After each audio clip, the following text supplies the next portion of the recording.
So we arrived in Lhasa, and I decided I was going to bike back to Kathmandu. So I hopped on a bicycle to embark on a 1,200-kilometer bike ride, riding here under the Potala Palace, where the Dalai Lama used to reside. Started out on pavement roads and then changed to the dirt. You can see the prayer flags on my bike there. And always being concerned with my health and safety, I got the best respiratory protection I could buy in Lhasa. But as you can see here, it didn't really work so well. And traveling on roads like this, we definitely needed it.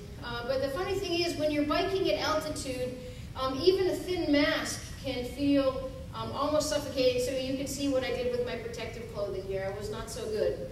This is Gyatso La Pass. It was 38 kilometers of riding uphill, starting at an elevation of 4,200 meters, with road signs like this. So that when I got to the top, I felt like this. This is about half as much oxygen available to me as is available to you at the moment in this room. And so when you go to that elevation, you get stupid. Here's your quiz. There's something wrong with this picture. What's wrong with the picture? The flag is backwards. Indeed, when you go to those kind of elevations, when you've ridden 38 kilometers and you're dehydrated, you get impaired. You get stupid. Or as we say here, you're some stunned. So I knew I was impaired because I was sitting there going, which way do I hold the flag for the camera? I don't really know. So being like you, always prepared, I hedged my bets and shot it both ways. And figured I'd figure it out when I got back home again. If you could read this sign, it says turn left for Everest. So I did. And I'm sure in your work, there's some days when you think it's all coming together, everything is going and as it should, you're on top of your game, and then you get a slightly bigger picture. In this part of Tibet, the road builders were paid by the kilometer,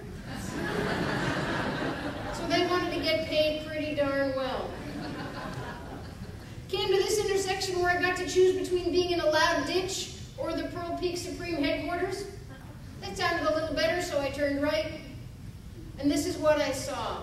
You are looking at the north face of Mount Everest from the Tibetan side, about 12,000 feet, 4,000 meters or so of mountain face, the tallest freestanding mountain face in the world.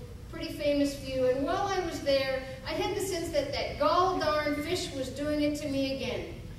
I wasn't so scared about the climb at that point, but I was terrified of the fundraising. Because I'm actually a fairly shy private human being, but I knew that I was going to have to step beyond my comfort zone. I was going to go beyond where I was comfortable to actually get back to the mountain. And I'd gotten smart enough. I figured out how to hold the flag on the first take that time.